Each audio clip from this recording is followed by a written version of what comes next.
Hello friends, आज की इस क्लास में आपका स्वागत है। तो दोस्तों, पिछली क्लास में जो हमने भाजकता के कुछ रूल्स पढ़े थे, ठीक है। तो आपको ध्यान होगा हमने कुछ 2, 3, 5 इनके जो रूल्स है और बाकी के जो अभाज्य संख्या होती है उनके जो हमने सीड नंबर कॉन्सेप्ट से जो सवाल हल किए थे, ठीक है। तो बाकी को हमने किया था सीड नंबर कॉन्सेप्ट से। तो आज हम पढ़ेंगे विभाजन सूत्र से जो क्वेश्चन बनते हैं वो हम पढ़ने वाले। तो देखेगा विभाजन का जो आपको सूत्र ध्यान रखना है क्या है। तो भाज्य बराबर भाजक गुणा भागफल प्लस शेषफल जो इसका सूत्र होता है। तो डायरेक्टली कभी जो एग्जाम में पूछ लिया जाता है कि निम्न संख्या में भाजक क्या होगा, ठीक है, भागफल क्या होगा या शेषफल क्या होगा, तो एमएसएड में देकर इसलिए पूछ लिया जाता है। नॉर्मली जो एग्जाम्स होते हैं, ठीक है, तो हम सभी को जो लेके चल रहे हैं तो कैसे आप निकालेंगे जो देखेगा। मैंने एग्जाम्पल यहाँ पर लिखा हुआ है 55 में हमें 7 का भाग देना है। तो यानी कि 55 में हम ऐसे ही भाग देते हैं, ठीक है। अगर आप ऐसे भूल जाते हैं तो कैसे निकालेंगे, 7 का भाग देते हैं इधर। तो देखिएगा भाग जाएगा 7 7 49, 7 8 56, तो 7 बार जाएगा 7 7 49। फिर यहाँ बचा 6 बचा, ठीक है। तो देखेगा ये जो संख्या है ये है भाजक। भाजक मतलब भाग देने वाला के जहाँ लग जाता है वो देने वाला हो जाता है, मतलब कि जैसे कि कारक वगैरह, कारण को देने वाला कारक, ठीक है। तो इसी तरीके से ये होगा भाजक, ठीक है। और ये जो जाता है आपको ध्यान होगा ये है भागफल, कितनी बार जो है भाग गया, ठीक है। अलग संख्या से हम इसे अलग कलर से लिखते हैं। और ये जो बचता है शेषफल, जिसमें मतलब कि पूरी बार जो भाग नहीं जाए वो रहता है हमारा शेषफल, और जिसमें हम देते हैं भाग वो रहता है हमारा भाज्य। यानी कि ये किसके बराबर होगा, ये रहेगा भाज्य। तो भाजक गुणा भागफल प्लस शेषफल रहेगा। शेषफल भाजक और भागफल को गुणा करने पर शेषफल को जोड़ देंगे तो वो संख्या आ जाएगी। देखेगा 55 है तो ये कैसे आएगी, इनको गुणा करके इसको जोड़ेंगे तो 7 7 49, 49 और 6 55, तो डायरेक्टली ये आ रहा है। तो आई होप ये समझ में आ गया होगा। तो सिंपली ये सूत्र आपको ध्यान रखना है, भाज्य बराबर भाजक गुणा भागफल प्लस शेषफल, ठीक है। चलते हैं अब कुछ जो क्वेश्चंस हमने लिए हुए तो उनको हम जो है सोल्व करने वाले हैं। तो देखिएगा क्वेश्चन एग्जाम में आपको देखने को मिलते हैं कि यदि एक संख्या को 60 से जो विभाजित किया जाता है देन शेषफल जो रिमाइंडर है वो 16 आता है, 16 आता है। यदि समान संख्या को मतलब उसी संख्या को 12 से विभाजित किया जाता है तो शेषफल क्या होगा। देखेगा इस टाइप्स के जो है सवाल को दो तरीके होते हैं, एक जो है सूत्र के माध्यम से और दूसरा होता है कि जो डायरेक्ट मेथड। तो डायरेक्ट मेथड से पहले हमें इसे समझना होगा ये कैसे कार्य करता है, ठीक है। तो सबसे पहले तो जो संख्या 60 से विभाजित किया जाता है, ठीक है, तो शेषफल ये आ रहा, फिर उसी संख्या को 12 से। तो पहले ये चेक करना है कि पहली वाली संख्या में भाग जा रहा है क्या 12 का। तो 12 पंजे 60 यानी कि पूरी बार जा रहा है। क्यों करते हैं ये अभी हम आगे जानेंगे, ठीक है। फिर जो बाकी संख्या है ये डायरेक्ट मेथड पहले बता रहा हूँ, 16 बची है, उसमें 12 का भाग देंगे तो कितना शेषफल जो बचेगा 12 एकम 12, 4 बचा है, यानी कि +4 जो यहाँ पर शेषफल इसका करेक्ट आंसर होगा। लेकिन ये कैसे जो ये काम करता है इसे हम समझते हैं। देखेगा माना कि वो संख्या n है, ठीक है। अभी तो हमें संख्या पता नहीं है लेकिन उसको 60 से विभाजित किया जाता है। तो भाज्य का सूत्र क्या होता है, भाजक गुणा भागफल, ठीक है। तो ठीक है, तो 60 से गुणा करेंगे, ठीक है। और उसका भी पता नहीं किससे जो हम दे रहे हैं, 60 से भाग दे रहे हैं, ये तो भाजक।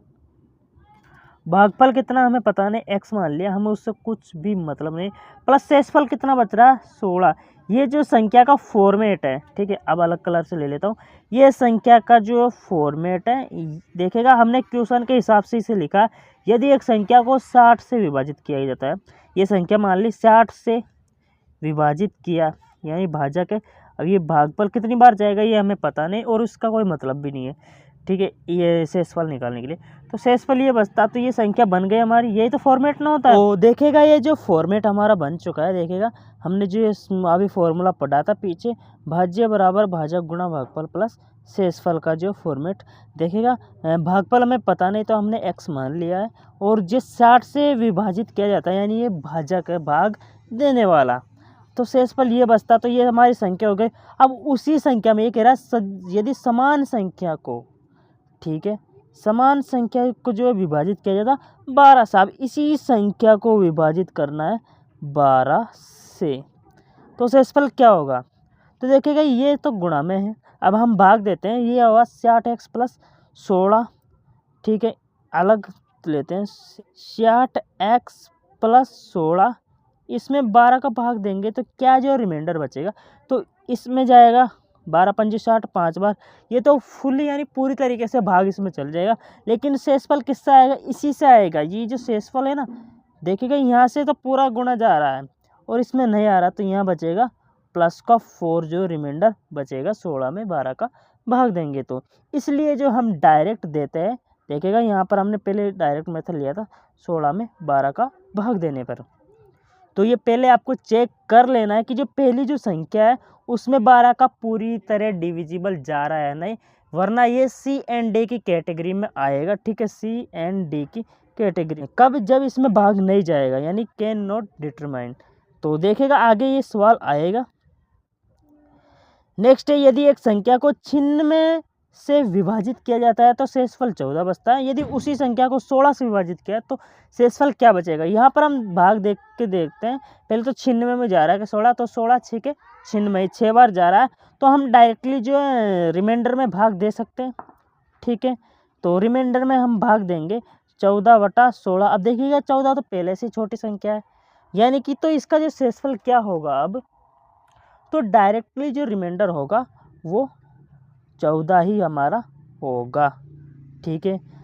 चलिए हम जो दूसरा तरीका बताते हैं, अभी जो हमने पढ़ा,